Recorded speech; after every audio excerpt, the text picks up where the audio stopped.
Okay, drama piggies, come up to the trough. It is slop time. I have found myself embroiled in some of the deepest Twitter drama that I have ever been in, alright? The most prolific, the most trusted wrestling journalist, alright? It's hard to say those two words together without laughing, I know. Wrestling journalist, alright? Two of the least respected professions in the world combined, okay? And the guy who is the number one at this decided to get into some beef with the old Dan Frampton, okay? And he doesn't know that I am the internet's most ruthless gatekeeper. He doesn't know that I'm the silver-tongued Sigma male and I can lash him like the best, alright? But this guy came after me and I'm gonna tell you all about it here today on the channel, okay? It's like one of these moments where you're like, what is life? Because everybody in the internet wrestling community puts so much respect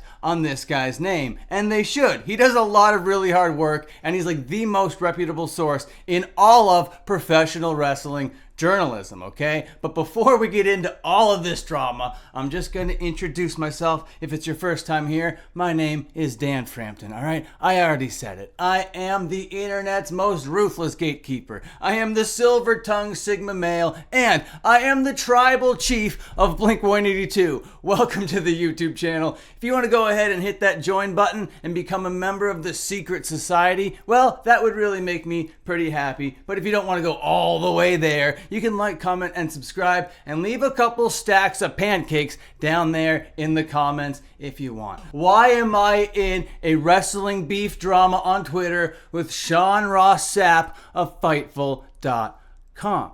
Well, a couple weeks ago, I decided to start gently poking him on Twitter. Nothing big, nothing bad, nothing crazy, all right? I started doing this thing where it was like trying to get a job at Fightful Day 1 challenge, all right? That kind of thing. But then I only did day 1 and I didn't do any other days.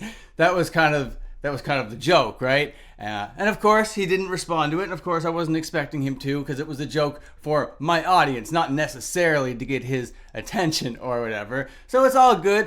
But since he is so prolific with the wrestling knowledge, with the scoops, all right? This guy has so many people in his Rolodex, all right? His contact list has so many behind-the-scenes people that he can get confirmation on so many scoops, all right, in the wrestling business, which is famously the most secretive business in the world. So to be able to have that kind of position above Dave Meltzer in this day and age is kind of something to be respected, all right? I know I said at the beginning, let's make fun of wrestling and let's make fun of journalism, especially together. But this guy's hustle can't be denied, okay? He's been on the internet for years. I remember when this guy had the longest hair in the world and he was working with Vince Russo, but we're not here to talk about the lineage of Sean Ross Sapp, all right? So after I did the try to get a job with Fightful challenge or whatever, I just started thanking him. You know what I mean? It's like, thanks, Sean. Thanks, Sean. Thanks, Sean. But mostly it was when he was saying something really obvious on Twitter, and it had more of the tone of, thanks, Sean. Gee, thanks. Yeah, really appreciate this tweet. You really knocked this one out of the park, bud. He'll just say like the most obvious thing in the world, but in combination with a whole bunch of other really useful things. Like, I don't understand how fast this guy has to be working with the brain and the thumbs to be putting out equal amounts of trash content and relative content. You know what I'm talking about? But anyway, that leads us to today, all right? So Monday Night Raw is on and he's tweeting like crazy, so I just happen to be thanking him for all the things that everybody's already seeing, all right? He's just like out there saying the most basic stuff in the world. So I do my best Sean Ross Sapp impersonation where I say, Kofi Kingston just did a wrestling move. That's my impression of Sean Ross Sapp, hashtag WWE Raw, you know? And I didn't think anything of it. I've been trolling this guy for weeks. He's been ignoring me the whole time, all right? And as we're here right now, this thing has 100 likes on it right now, including me, because I love it. Because this guy goes for the jugular. This guy goes from 0 to 100, all right? This guy doesn't, like, engage in light banter with me. No way, boys. This guy's, like, trying to tear me down. He's trying to make me know that he is the alpha male out here. But he doesn't realize that he's talking to the silver-tongued Sigma male, all right? right? He goes, maybe if you work on impersonating me a little bit better, someone will finally watch your shitty YouTube. Did you have to go there? You stabbed me right in the heart with that one. You know what I mean? And then, of course, I responded to that. Definitely not in character or anything. Just to let him know, okay, this drama is something now that is going to be something that we are embroiled in right now, Mr. Sean Ross Sapp. So I tell him, you're gonna wish so hard you didn't challenge me like that. You think this is about views for me, pal? Nuh-uh! This is about the art of the hustle. This is a grind or die type beat. You feel me? If you want a better impression, I'll give you the performance of a lifetime.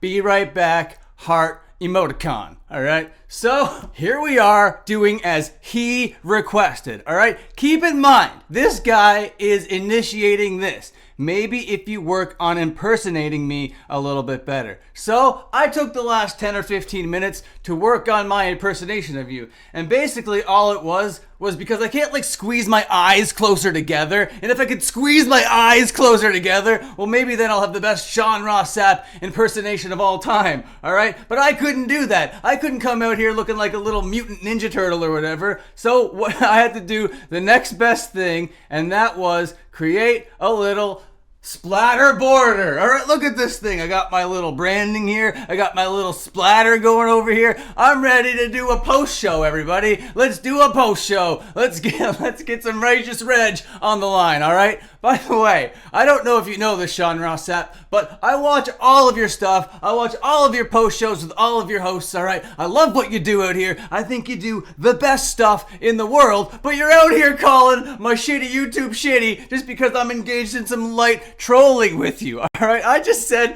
Kofi Kingston did a wrestling move, and you're out here calling my shitty YouTube shitty? My God, way to tear me down. You didn't escalate. No. This wasn't like a yes and type, improv type thing. No, you went all the way there. You didn't leave any room to enhance the storyline. You didn't leave any room to elaborate beat by beat. You just went all the way there. All right. So here we are now. I got my splatter border. I got to get my scoops going. So the thing I want to make fun of you the most right now, while I have you here, Sean Ross Sapp, is most of the time when you got a host on or whatever, you're pretty engaged with them while you're doing everything. But that is unless you're doing a show with Palowski. All right. If you're doing a job with Palowski, you could care less what this guy is saying. You do not care about the webcam whatsoever. You're engaged in the whatever. You're doing the whatever. You're doing the whatever you're doing. Yeah, all right, Palowski. Whatever, sour graps, man. Okay, so here we are. We're here to the big impersonation. We're here to the big performance of a lifetime that I promised, all right? So all I gotta do is tell you about the things that hump and the things that don't hump while I'm doing a whole bunch of other things, all right? So I'm just gonna be over here working on my Twitter, getting my scoops while I go, Kofi was a pretty good match. Then Judgment Day had the JD Madonna up by the neck and they were screwing around, and it really looks like Rhea's gonna be the leader of Judgment Day. Oh, I just got this scoop. This just came in. Did you know Triple H just said a thing? Did you know that Vince McMahon is no longer really in charge anymore? Okay, that humped. This all humps. Humpy hump. Subscribe to Fightful.com today. It's the best $5 in professional wrestling journalism ever. You know what? I can't even say that without laughing. You guys are paying me for stuff that people are aggregating as soon as I say it. You guys are real suckers. You know that? Fightful.com subscribers. Okay, and that was my impersonation, okay? I could have been a whole lot meaner, I think. I think I'm still being very nice. I think I'm being very well-mannered out here, Sean Ross Sapp. But remember, you provoked this. Bye forever, idiot. Have the worst day ever.